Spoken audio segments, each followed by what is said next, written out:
आदाब हुजूर। सियासत के शतरंज सियासी पहलू से ये वीडियो काफ़ी दिनों बाद बनाया जा रहा है और इसके बनाने की बेहद ख़ास वजह है। याद आता है वो 7-8 साल पहले का वक्त और झारखंड की सियासत। तब उस वक्त मेरे जैसे कुछ नासमझ लोगों ने, कम अकल लोगों ने, सियासत की बहुत कम समझ रखने वालों ने ये बात बहुत दबाव से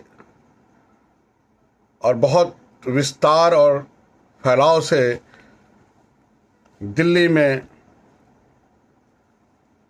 कांग्रेस के बड़े लीडरान तक बताया भी गया और इस बात को समझाया भी गया कि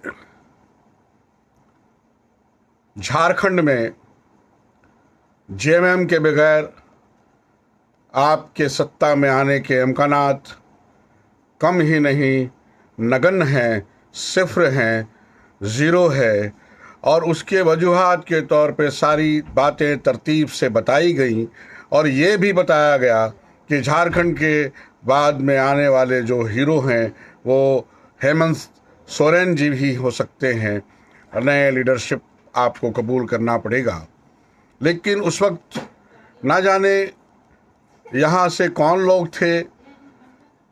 बोकारो के पास के एक विधायक, अब वो जीवित नहीं है इसलिए कहना ठीक नहीं होगा, उन्हें इस गठबंधन से बहुत एतराज़ था। कुछ और 2-4 लोग थे जिनको इस गठबंधन से बहुत एतराज़ था। आपके उस दूर अंदेशी में निगाहें फ़र्क पड़ने से और आपके फैसले में कमी आने से बात यहाँ पहुँची कि आपने देखा कि 5 साल यहाँ पे भाजपा की सरकार रही और वो लोग यहाँ अपनी सरकार चलाते रहे। किसी के पार्टी का सरकार बनना और ना बनना ये मेरे लिए बहुत ज़्यादा बात नहीं होती है, लेकिन आप सियासी तौर पे जो फैसले लेते हैं उस फैसलों में कुछ होना और ना होना वो बहुत बड़ी बात होती है।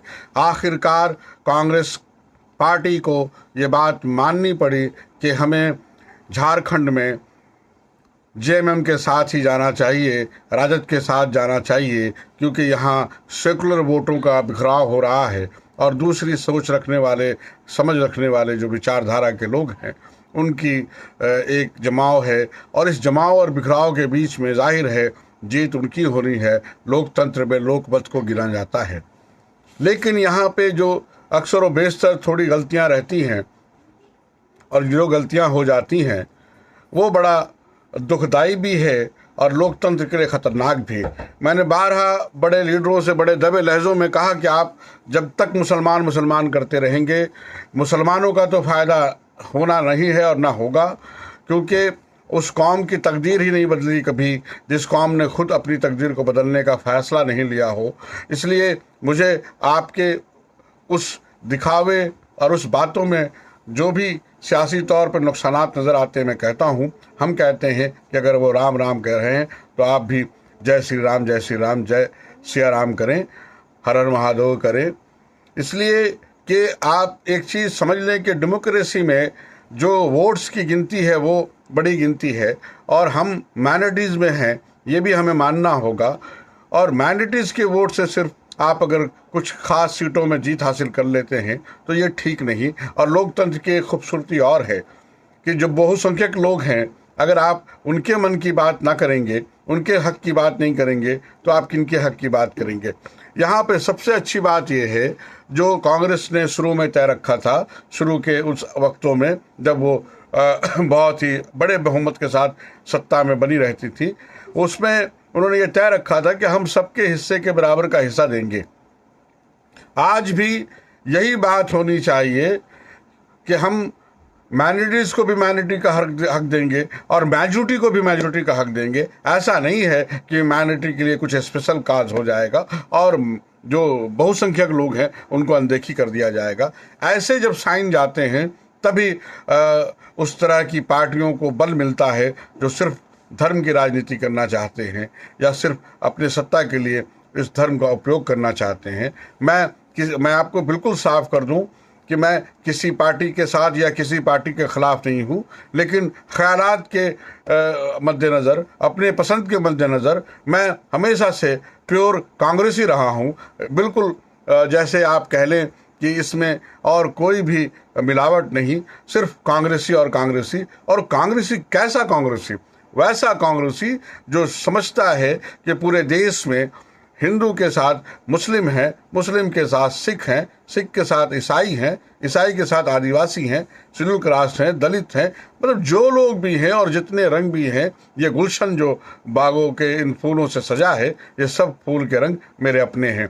कांग्रेस की ये जो अपने में सबको समा लेने की एक अपनी जो उसकी आइडेंटिटी है और उसके रंग में जो एक वो खून है, उस खून में जब जब कहीं ना कहीं कोई दिक्कतें आई हैं तो हमेशा कांग्रेस सत्ता से बाहर हुई है और कांग्रेस को फिर सत्ता में आना है।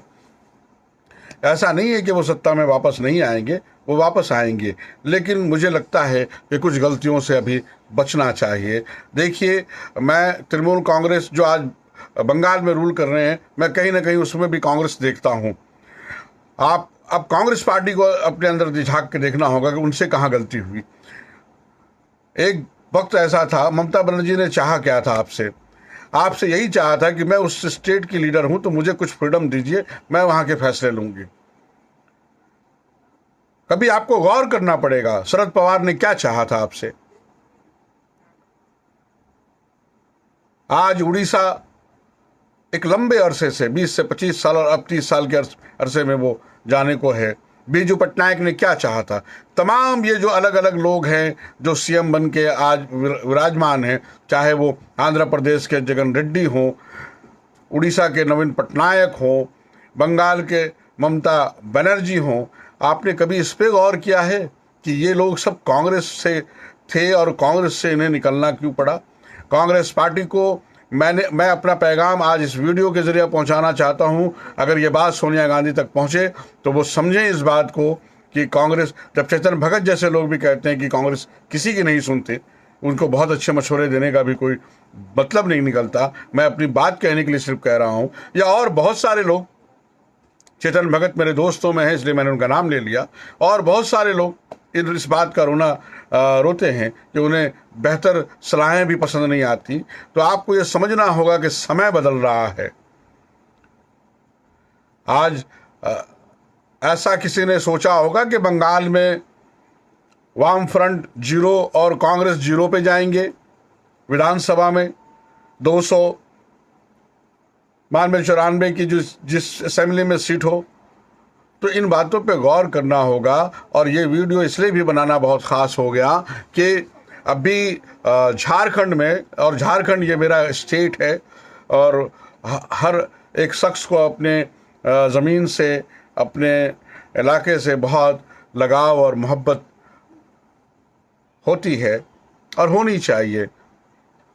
अपने वतन से लगाव, अपने वतन से मोहब्बत होनी चाहिए और उन तमाम लोगों को होती है जो यहाँ मुकीम हैं।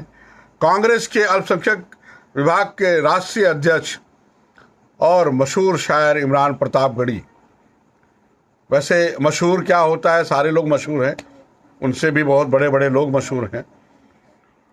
और क्योंकि मैं खुद शायर हूँ तो इमरान प्रतापगढ़ी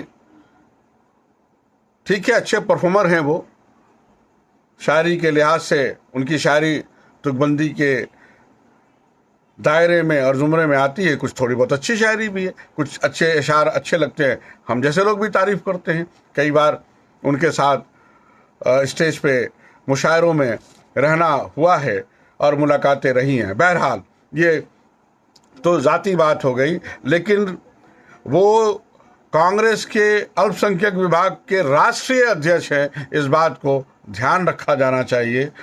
सियासत सिर्फ मुशायरे में पढ़ी जाने वाली शायरी नहीं है। सियासत एक वैसी इमारत है जो आपके आने वाले वक्तों के लिए आज अगर आपने बुनियाद बनाई है तो कल इमारत खड़ी होगी। मैं आपसे बहुत गुजारिश के साथ बहुत मुतबाना लहजे में कह रहा हूँ, इमरान भाई, मुसलमानों को तालीम की रोशनी चाहिए। अब वो शेर व शायरी के तरन्नुम, अब वो मसनद में टेक लगा के बैठने का और उस तरह से जो है हुक्के लेने का वक्त नहीं है। हमें बहुत मेहनत से आगे बढ़ना पड़ेगा और हम चाहते हैं कि तालीमी तौर पे, ख़ास तौर पे, और छोटे कारोबार और रोज़गार के लिए क्या कुछ हो सकता है, कैसे स्कीमें हो सकती हैं, उस पर ज़रा सा गौर करके ध्यान दे दिया जाए। जहाँ जहाँ कांग्रेस नीत हुकूमत है, कम से कम वहाँ स्कॉलरशिप का मामला ना अटके, वहाँ माइनॉरिटीज़ इलाके में लाइब्रेरीज़ का मामला ना अटके, वहाँ स्कॉलरशिप का मामला नहीं हो और लोगों को आसानी हो माइनॉरिटीज़ की तरफ। आप उस तरफ ध्यान रखें। आपने जो यहाँ कहा कि देश फासिस्ट ताकतों के हाथों में जा रहा है, इन तरह के जुमलों से, इन तरह के बातों से और इन तरह के वाहवाही और जज्बाती जुमलों से कोई बात नहीं बनने वाली। और जहाँ पे आपने ये बात कही है वहाँ का माहौल बहुत मेहनतों से इसको इस तरह का बनाया गया है और उसमें हमारे अपने आदिवासी भाइयों का बहुत बड़ा योगदान है, उनका बड़ा सहयोग है। हमारे वो हिंदू भाइयों का भी बड़ा सहयोग है जो लोग अपने आप को न्यूट्रल मानते हैं। हमें ये ध्यान हमेशा रखना चाहिए कि इस देश की ये सबसे बड़ी खूबसूरती है कि बहुत कुछ हो जाने के बाद भी जब कभी ऐसी बात आती है तो हमारे हिंदू भाई भी हमारे साथ खड़े रहते हैं और कहते हैं कि नहीं, ये गलत हुआ है। और तमाम लोग अगर एक तरफ हो जाएंगे और तमाम लोग अगर एक साथ हो जाएंगे, आप समझ सकते हैं कि आप क्या कर सकते हैं और क्या आपको करना चाहिए। इमरान साहब, शायरी अपनी जगह और बहुत सारे शायर हुए हैं, उसमें कोई दिक्कत वाली बात नहीं है। उर्दू में गालिब हैं, मीर हैं, ज़ौक़ हैं, सौदा हैं, दर्द हैं, दाग हैं, ज़फ़र हैं, इकबाल हैं, शहरयार हैं, मनोवर राना भी हैं, वसीम बरेलवी भी हैं, इकबाल आज़र भी हैं, और तरन्नुम बाज शायरों की तो एक लिस्ट लगी हुई है, बहुत सारे लोग हैं। पर क्या सिर्फ हम अब सुनने सुनाने पे रहेंगे और वाह वाह करने पे रहेंगे? हमें तालीमी तौर पे एक सूत्री कार्यक्रम लेकर, एक तरह से कार्यक्रम लेकर, मेरा पैगाम भी है और मेरी गुजारिश भी है, यहाँ की हुकूमत को मेरी गुजारिश है कि वो थोड़ा इसके लिए कोशा हो जाए, क्योंकि 1.5, 2, 3 सालों से और उधर 7 सालों से जो स्कॉलरशिप्स के पैसे हैं, जो एजुकेशन बजट है, वो तमाम जगहों पर दिक्कतें आ रही हैं, वो कम होता चला जा रहा है। माइनॉरिटीज़ के लोग, माइनॉरिटी के बच्चे कैसे MBBS और IT की तैयारी करेंगे, कैसे इस तरह की चीज़ें होंगी? इसलिए कम से कम एक शहर में ही जो माइनॉरिटीज़ के बड़े इलाके हैं वहाँ एक लाइब्रेरी का सिलसिला शुरू किया जाए, ताकि एकेडमिक तौर पे लोग वहाँ जुड़ सकें और कॉम्पिटिटिव एग्ज़ाम के लिए, चाहे वो UPSC हो, IT के लिए हो, MBBS के लिए हो और तमाम दिगर कोर्सेज़ के लिए वहाँ पे उसका एक इंतज़ाम हो, ताकि वो एक सेंटर बन सके एजुकेशन के लिए वहाँ रास्ते खुल सकें लोग और हमारे स्टूडेंट्स वहाँ पे जा सकें और वैसे लोग भी वहाँ से इस्तिफ़ादा कर सकें जिनके पास इतनी सकत नहीं कि ऐसी कीमती और महंगी किताबें ख़रीदी जा सकें। माइनॉरिटीज़ के सेंटर्स पे आज जो सबसे पहली ज़रूरत है वो लाइब्रेरियों की ज़रूरत है। आज ऐसा माइनॉरिटी सेंटर्स में ऐसे 2-4 जगह बना दिया जाए जहाँ पे एक सेंटर ऐसा भी हो कि कुछ अखबारात रखे रहे हों। आप बहुत सारे खर्चे करते हैं रेलियोज़ में और बहुत सारी चीज़ों में, आप इन पे भी खर्च करके देखें तो इसका एक बड़ा फ़ायदा और बड़ा इम्पेक्ट मिलेगा। मैं बहुत मुबारकबाद देता हूँ अपनी झारखंड सरकार के वज़ीर आला हेमंत सोरेन जी का, जो बहुत मुस्तैदी से काम कर रहे हैं।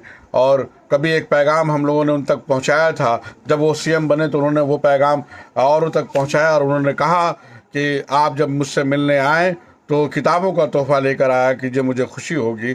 तो ये किताबों का जो तोहफ़ा है और किताबों का जो सिलसिला है, और मेरे माइनॉरिटी कांग्रेस के अध्यक्ष इमरान भाई, आप तक भी ये पैगाम है कि आपके ऐसे पद पर रहकर अगर कम से कम जहां कांग्रेस की हुकूमतें हैं या जो जिस जगह पे हुकूमत में कांग्रेस शामिल है, आप एक मुहिम चलाएं कि माइनॉरिटी के इलाके में हम ऐसी एक लाइब्रेरी हर जगह कायम करेंगे, हर शहर में कायम करेंगे, हर उस छोटे जगहों पे भी कायम करेंगे जो इन्फॉर्मेशन के हिसाब से और टेक्नोलॉजी के हिसाब से आज के वक्त के साथ होगा, आज के एजुकेशन के साथ होगा, और उसमें ढेरों इम्कानात होंगे, और वहाँ से रोज़गार के लिए, तालीम के लिए और तमाम चीज़ों के लिए एक वो इंफॉर्मेशन सेंटर होगा, और वहाँ से माइनॉरिटी के बच्चों को बहुत सारी सहूलतें और बहुत सारी मालूमात एक जगह मिल जाएंगी। ऐसा कुछ करने की कोशिश कीजिए, वरना महफिलें तो सस्ती रहती हैं उजड़ने के लिए, और मुशायरे तो एक रात का तमाशा है।